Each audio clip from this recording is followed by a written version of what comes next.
We are back. Tangy Talks 19. All right. Two more to our goal of 21 podcasts, Victor. Almost there, almost there. Happy Friday, Steve. I can't help myself but just kind of move around every time that music comes on and kind of bop my head. I'm like, somebody created that song. It was great. I can't believe it. Victor Feria, producer and DJ of the, what do we call that song? The Seagull song? Well, yeah, it's called Bird Bird Quad. Squad. Bird Quad. There you go. That's what I named it. I like that song. See, we need another Tangy radio. We got to get that one on there. Definitely do. Happy Friday, Steve. I'm excited. We got a lot of stuff to cover, right? And we had an We had a exciting week. lot. We had a very exciting week. Just a lot of things to cover here today. But I think we could start with, we did our first co-produced event, hospitality mentor networking event, powered by Tangy Management. So it was our first event that Tangy helped produce, and man, what a turnout! 130 people of Incredible. all hospitality backgrounds. So just to give the listeners a quick recap of what it was a networking event for people in the cruise industry, vacation rental industry, restaurant industry, and hotel industry, because everyone has their own, but we want to get everyone together in the same room. And it was awesome. And Tangy had their banners up. We were running the event. How did it seem to you? It was a fun night. It was a great turnout. We've done this is the third one, right? That you've done. This one now, like you mentioned, powered by Tangy. So I was really proud on how everything looked. We helped on the social media side. We helped you on a couple of other things, but I think we could keep doing it. And everybody left with a smile on the face, and I think we did what we wanted to establish, right? And it's have people connect from all walks of life in the hospitality industry and get to know each other. So I love the bingo card. We got to talk about the bingo card also. I Yeah. get people coming up to me like, "You're from Tangy Management, right? Let me circle that off. We got that one." Yeah. What I think is cool is I think we can cover some basics that some people think is overwhelming, which it can be if you've never done events Correct. before. Correct. And some things that even I told my dad was shocked to hear. So we can kind of set it up. My dad was shocked. He's like, "How much did you pay for everything?" I said, "Nothing. It was free." He's like, "What do you mean?" And so for listeners out here, I want to fill you in on something. If you have a crowd that you can bring to a location, most hotels or restaurants will be happy to host you on their slow days, right? So not on a Friday, Saturday, Sunday, but I always choose a Tuesday or Wednesday to pitch to hotels. And I've done this 3 times now. I'm saying I'll bring a crowd of these professionals, so usually the people they want in their space, and pitch them and say, I will bring them here. I just need a free space to be here and maybe a welcome drink if you'd be willing to throw that in. And everyone has said yes so far. The previous one gave us a full open bar and food on it just because they wanted people in that room. Yeah. But the most recent one was at the beautiful Mayfair House Hotel and Garden, 2 Michelin key hotel. So a big time spot. And they were very gracious. And the GM, Reese, was very nice to come in and hang out with us. But I think Definitely. that's the first step, right? I think that some people get surprised by that. Is that something that surprised you or anyone you talked to about getting something for free like that? It's incredible. I mean, you're giving. Yeah, I think you can provide a master class on how you've put all these three events. And it is surprising to people. I know this on the back end. We've had this conversation. It is a surprise to people that when we tell them, like, yeah, everyone here is on their own dime. They're representing themselves. They're trying to get in front of the hospitality crowd. So that part, to some people, it's like, wow, you have entertainment, you have chocolates being passed around, all of this. So you're saying, so it is a surprise to people, but which also, what we've talked about is also important for other people to realize that we don't want to, make it a big hoorah or make it, things that will distract you because it'll kind of lose the point, right? And you're there to really, make that connection to meet other people. So in it itself, it's perfect. How it got done, and I feel like the when people see more and more of what we're doing, I think they'll want to jump in, right, and join and make it better every single quarter. Yeah. And so what's cool about this is, again, I encourage people. It's sometimes a little feels overwhelming, but create your own events because so many times we go to other events and industry conferences to meet people, and we realize we can make our own event, an own conference, and invite the people we want to meet and provide them value. And so I usually look at it in 3 layers: find a good spot, central to everything, that's easy to park at. That's my number one rule, but also matches your brand. So whatever you're trying to put off. Second, you need entertainment. So whether it's a DJ or live musician or whatever it might be, you need that. So it's not just like the music playing in the restaurant hall or whatever it might be. And then the third is just 3 to 4 vendors that are interesting, unique to your industry. And the way I pitch them is like, you're going to be in front of 150 people that are decision makers, and let's get the right mix so they're not competing with each other. So Exactly. we had different kind of vendors that don't compete with each other, and they all have their chance to mix and mingle with the people in that room. Exactly. And Right. then And our Tangy team was good at promoting it. So good social media, a story of why you should attend, a campaign of putting it out there all the time. And then we tried out ads for the first time on Eventbrite and LinkedIn that seemed to work. So it was great. yeah, it was cool seeing. I mentioned it to you during the event that I met a few people, and I would ask them like, "Oh, how did you hear about this?" And they said, "Yeah, we saw it on Eventbrite. We saw it had good turnout. We saw that there was a lot of participants already, and it was incredible to see like people." There's one person in particular, and I don't know if I told you, but that I met that she started her own wellness company.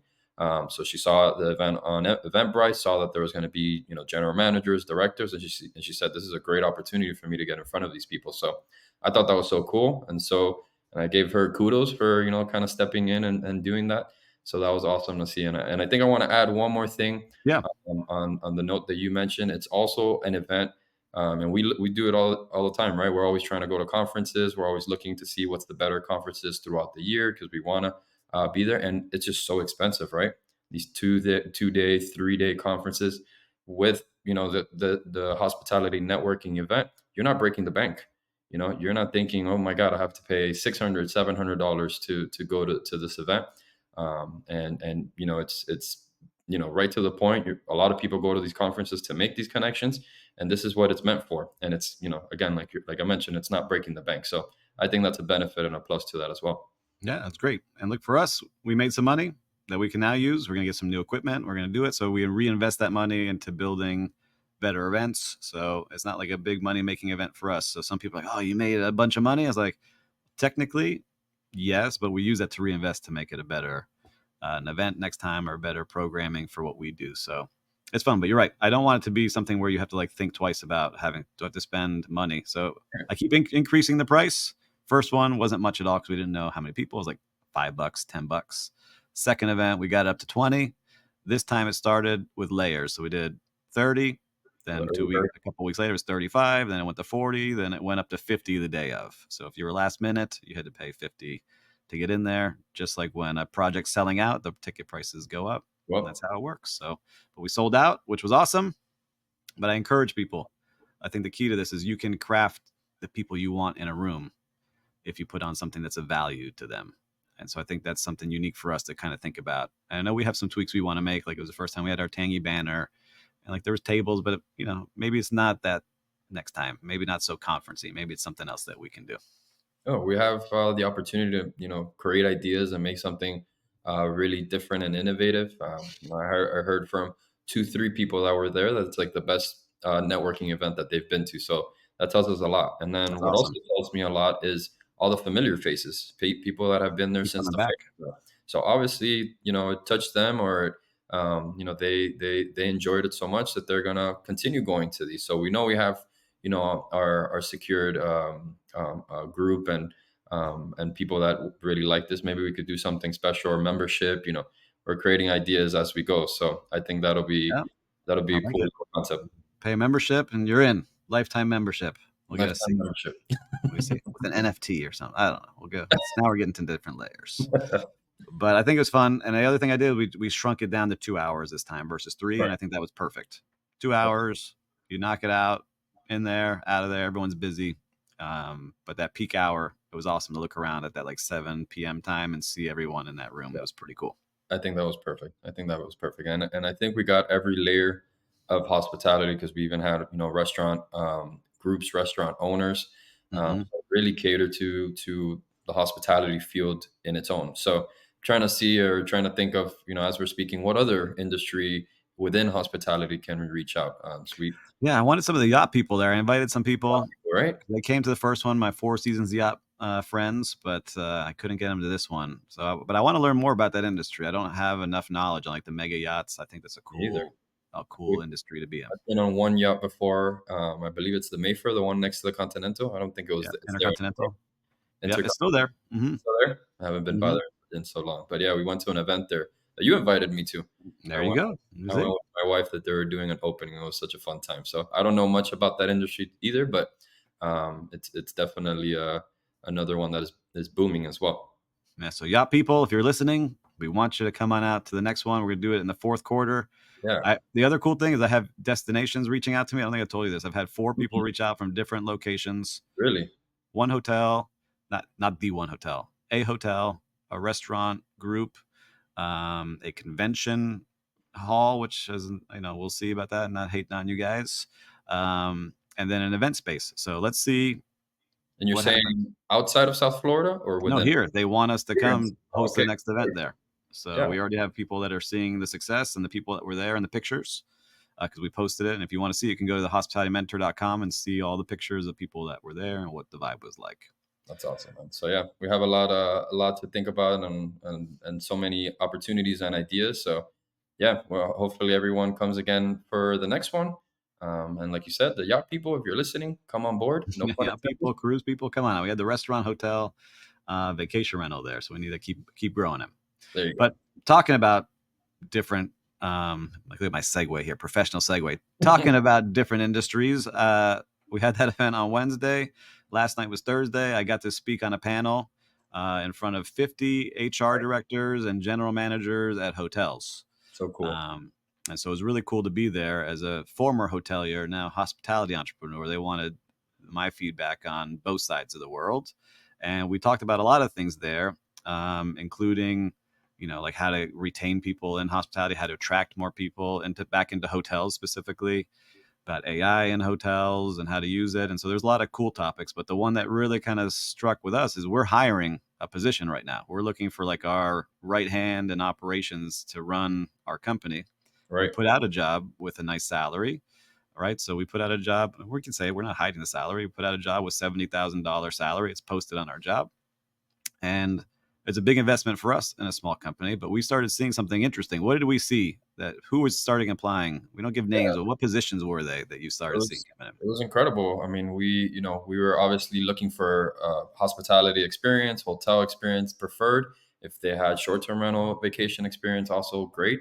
I don't think we were expecting directors, general managers, all of these high-level positions from hotels or from other industries that started applying, which was a great surprise to us. I'm not complaining, but it kind of made you think, right, of why these high level positions were coming into an ops manager position. Again, obviously it's not an entry level position, but it is a position that can grow in itself. So it was surprising to us, and which really kind of made the question, right? And I think that's what you were talking about in the HR event yesterday. Yeah, so we started seeing director level people willing to take a pay cut just to get out of working in a hotel day to day. And there's something wrong with that. And I even mentioned so that I should not have left hotels right prior to the pandemic. I loved my hotel executive job. Excellent. I had work life balance and I enjoyed going. After, I had to I couldn't see my kids. It was impossible to see anyone. There was no layers, there was no staff, and it led me to burn out to the point where I was like, I gotta figure out a new solution. And that's when I Right. came up with starting a company, joining Tangy, right, creating all the things that we've created together. And so I told them this is happening more and more, and you got to figure out how to be flexible with the leaders, especially the mid-level managers. Because yeah, we had some directors that want to work with us because we're building a great brand name, and you're out there in the scene, and I'm out there, so people see us and are excited about that. But I think we're doing a pretty good job of balancing these schedules for people. Likewise. Yeah. Maybe what are we doing that maybe some people should look at so that we don't burn our team out? Yeah, and I think that's a great question, and I want to also take it into a little bit about the hotels and these general managers and directors that I think was after COVID, right? I mean, Steve, you saw it yourself when you were in the hotels and you were wearing many caps. You were taking on security director Yeah, I had roles. to be a security guard. I had to go back to being a recreation attendant. And I remember that hit me hard. Not to cut you off, it hit me. I was like, man, I started my career here 25 years ago as a pool attendant, and today I have to fill in because there's no staff. That was extreme. That was like in the heart of I think so. pandemic time. Right, and there was, really tough times with, like, labor shortages and people not coming back to work as needed, and that kind of, like you mentioned, that really, caused for people to burn out and think about their options a little bit more. And again, we've discussed it here that we have a family, you have a family. I have just had my a 1-year-old son, and we value that work life balance. We talk about it all the time that it's so important to be able to travel and come back refreshed to be able to spend that time with your family. So we've been able to create a hybrid model for this position in itself, which we expect 50% to be on the floor and then another 50% to be hybrid, for working from home or working from one of the properties we manage, however that person feels comfortable. But we want to ensure those 2 days of time off. Us in the hotels, I'm sure you sometimes work 7 days straight. Sometimes I remember I got to 14 days straight without one Yeah, day my off. longest stretch was 28 days in a row. 28 days.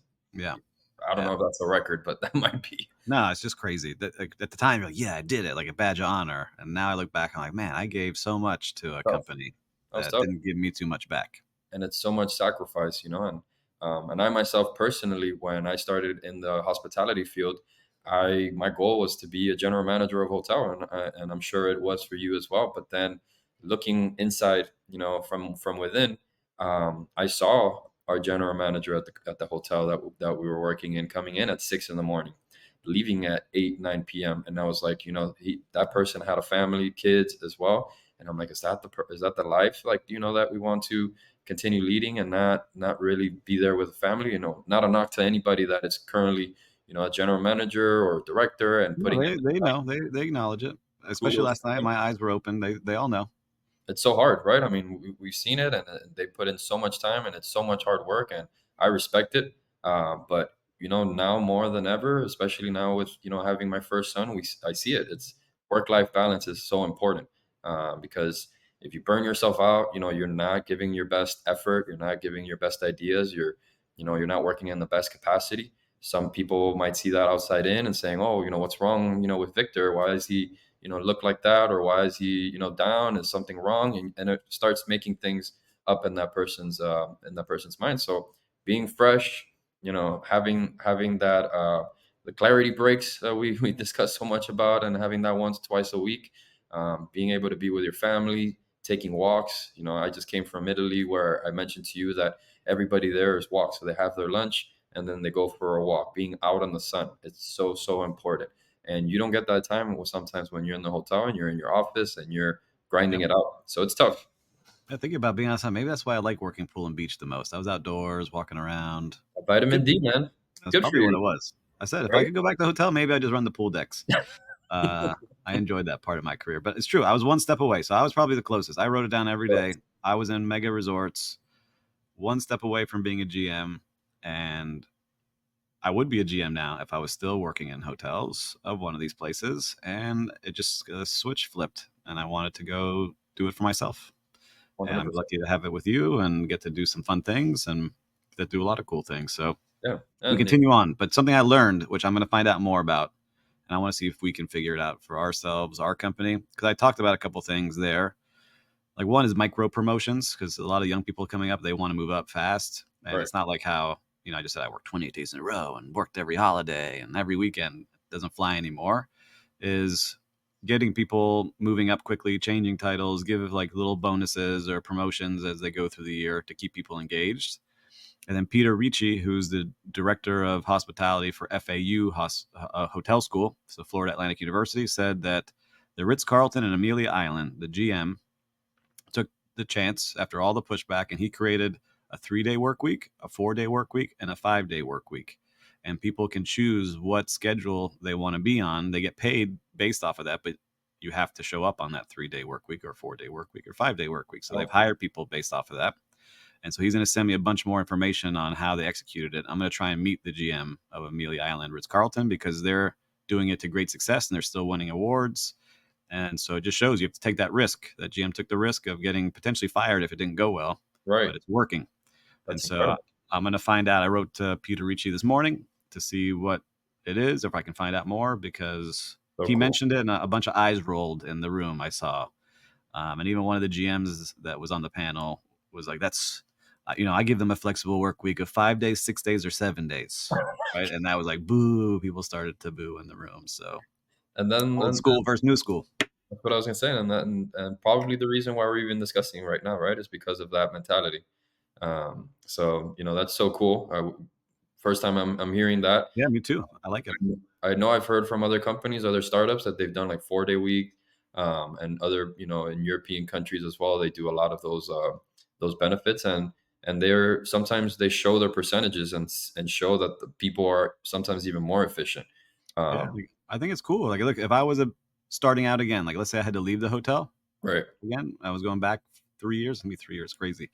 And they said, Steve, look, stay on for 3 days a week while you go build your business. right, I might do that just to have like some benefits and have a steady job and take the other 4 days to build up. So I think that it's good. Like, I have another podcast with Sarah Dandishi, and that's how she started. She started getting popular. She went to a 4-star hotel after a 5-star, said, look, I just want to work 4 days a week. And they said yes. And so she could build up her side business while she was doing that. And it worked. So I'm excited to see if I can get some more info and share. yeah. I have a question for you. Do you know specific details of that hotels that is offering that? Do you know if it's like if they choose the option of three days? Do you know if it's like an extended I'm period? going to Like, find out. I think it's just like you're a 3-day employee, like a part okay, timer. Right. gotcha, And so gotcha. it's the Ritz Carlton Amelia Island. So I need to go see what else they're doing. Yeah, I'm going to find out. I'm thinking of like nurses' schedules and some doctors that they'll work 3 days straight, but they're on for like 18, 16 Mm, hours. no, I don't think they're working 40 hours in that. I think it's just like 8 hours a day, 3 days a week, So and cool. they move on. So you need more people Right. to cover. But if they're all happy, they said retention is good, everyone's good. Like, Super I cool. like it. I Yeah. think it's very cool. So let's That's see where that continues to evolve in. But I was happy to see that they invited me, and I mentioned Tangy and how we're doing and potentially taking their employees from the hotels over to us. So uh, they were interested in that, hearing more about it. So all right, vacation rental business. We were talking a little bit backstage. We've had a big meeting this week. So our company runs off of the EOS system, the Entrepreneur Operating System, and we've got Isabel Porzakansky, who is the person who implemented it for us. So if you need someone to help you with it, we'll give Isabel a that's shout out here. So at Isabel People Traction, she's excellent. Um, but we go into a lot of deep talks when we go to these full day sessions with her, and we are starting to realize that vacation rental business, first off, is hard anyway. It's a hard business to be in. And we have a great model that we like where we've been doing it since the beginning of having vacation rental management, where we take a percentage of the nightly rent, and that's how we make our money. right. There's other business model where it's called the lease arbitrage, right? The arbitrage model of Airbnb you saw everyone on TikTok talking about for a year. Now, not many people at all talk about it, where you would lease a bunch of places and then re-rent them out. So you had the hang on. You had the lease that you had to cover every month, even if you didn't make money. So you had a potential to lose money. And then there's Correct. people who buy the properties, so they have the ownership. It's an asset of the property, and take on the risk of having to cover the mortgage. But you have that long-term rent you can go to, or you can go to short-term rent, and you have more control of the property. Those are like the 3 ways to be in this business, right? Right. And so what I've seen, I'm curious what you've seen, is we used to work with me. I used to have a staffing company, and at one point there weren't many staffing companies, and you could charge a good number and you can make some good money. And then all of a sudden all these staffing companies started to pop up and undercut and do things illegally, but hotels saw it as well. They're cheaper than you. I'm going to go with the cheaper option. And Of so it was course. a race to the bottom Bottom. Right. of who was cheapest that could do this. And now Right. Airbnb is offering co-hosting very easily. So you can become co-hosts very easily for much cheaper rates than we charge, right, for a premier product. And so we see these flags coming up, some of these warning signs. And so we're looking maybe to invest in a property now of our own, which we've been doing a lot of due diligence and research and looking for the right markets, which we're not going to share the market yet because we don't want those home prices to start shooting up. But I think we found a good area.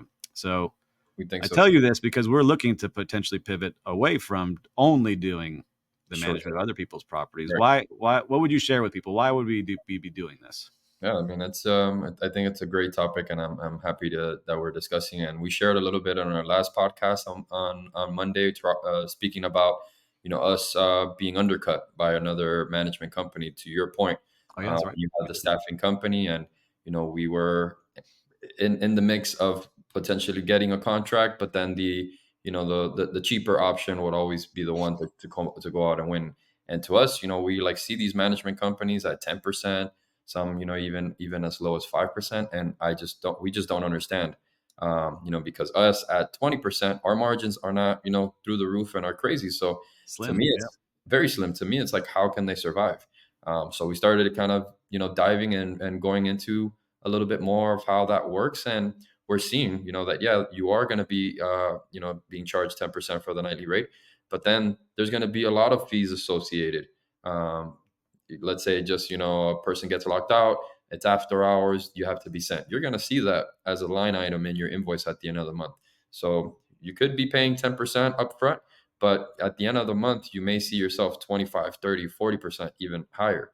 And I feel those people or those companies may not have the resources, that a company like ours, that we keep our margins, really tight, and we're able to offer just so much more. And just being able to have those softwares and have those systems in place that do cost us money, but we know how important they are, right? Um, Yeah. so I think that's important, and us being able to shift, like you mentioned, not just going in for short-term rental, because right now, like we mentioned, we manage 45 properties, and those properties all have individual owners with individual requirements, individual personalities, individual taste. And it's hard to manage, when we're trying to standardize our processes and our systems as much as possible, because it is tough. All of the properties that we manage are all different. So, we want to control our own destiny. And I think that's what we continue saying. If it's us investing ourselves, if it's us investing in a partnership, managing a boutique hotel, 30, 40 units, or more, if it's us, developing a project of our own. So we're shifting that mindset, and it's so cool to see how we're doing it here internally, and it's happening gradually as we're seeing, the signs. Hmm. So this, I guess, an excerpt for other companies to kind of see it that way and open their eyes, and being open, and being able to see the horizon. So I think I covered most of it, right? Yeah, I think you covered it, and I think you mentioned something that I want people to realize. If you see the cheaper rate, it's not always the cheapest price. And what I mean by that, you covered it, is we saw one company that we know will charge a lower rate up front, but then there is if you have a grill, a fee to clean the grill. If they need to come out and fix the toilet, there's a fee to come out and fix the toilet. If they need to change the AC because something happened there, they're going to charge you a percentage on top of the person that they've organized. You need a lawn care, they're going to charge a percentage on top of the lawn care. You need a pool guy, they're going to charge a percentage on top of the pool guy. And so all of a sudden, they're actually more expensive than us. So we actually did the math, and it's hard to prove to people. They just see that number on the contract, Right. right? And so for anyone getting involved with the management company, just realize if it's too good to be true, it usually is. Maybe there's some outliers where somebody just wants to co-host a house and get some extra income, and they're taking care of one studio or one bedroom. But if you're taking care of homes and multiple properties, just be very careful on it, because Yeah. it's different. If you have a hotel, is one thing. Like hotel management fees is different usually, right? It's usually like 6% at the top. Then there's like a deal at the bottom to be made, of the net income. So hotels and vacation rentals are different, but vacation rentals are spread out everywhere. It's not like a hotel; it's all in one place, and all the labor can be used for the same property. You have Of to course. have multiple housekeepers, multiple handymen, multiple people answering the calls, because that's how it works. Yeah. So Yeah. that's our warning to you. But we are now looking to take control of our own destiny. I think that's our theme for the rest of the year: is control our own destiny, because we have, we see some warning signs in the markets that we just want to make sure we get on. I agree. Yeah, and then to add to that point, Steve, is another kind of note popped up into my head, is also specifically on the management companies that are charging such a lower amount. Think about also, those fees that they're going to be tackling on, but now think about the fees that they're going to be tackling on to the guests. And we've talked about it. I've stayed in short term rentals that the use of the grill is $150, $200. the use of the pool, especially if there's a water heater. It's like 200 something dollars a night. To request extra towels, to, if you, it's just so many fees that are, basically added onto all of, these properties. And you got to think about the guest experience, right? It's like, hey, I rented this house. It's not cheap. It's 300, $400 a night. And now I want to come here and use something that you're publishing on, Airbnb or wherever, booking channel. And now I have to pay a cost or pay a price to be able to use what I already thought was offered within my, nightly rate. So that's also something to think about. Not only, the what they're going to tag on to you as the owner, but also to the guests themselves, to be able to cover that, short or that small rate, that they're going to be charging. So Yeah, I that's think my it's last a little. no, I think it's a great point, and I'm happy that we shared this. I like sharing a lot of the behind the scenes things. We didn't cover news today. It was more of like what's going on in our world, and I think you see value in that because we've got heard that and seen that in the views. Like we'll do different posts and we see which ones get more views than others, and we understand what you're looking at. But if there's something you want us to cover, always feel free to write to us at tangymgmt.com. I got an email yesterday. I forgot to tell you this, of the first guest that wants to come on the show. So maybe we'll start taking some guests that want to Hey, come on. I'll send you the email so you can we're see. open to it. So if you want to come on the show, let's test it out. Come on. We'll talk to you and see what you've got working on in this world of short-term rental, vacation rental, or hospitality. And we'll talk to you. But we covered a lot today. So events, how to put on events without spending too much money. We've got hotel leaders looking for work-life balance and hopping out of hotels. And hopefully we get a great hire here in the next week that we decide to bring in from hotels. And then all the different types of vacation rental business. So if this helps you or anyone that you think might be getting into the industry, please share this with them. It takes 2 seconds to forward over the episode, and we're happy to help as many people as we can. And as always, make sure to like and subscribe, and we will see you next week.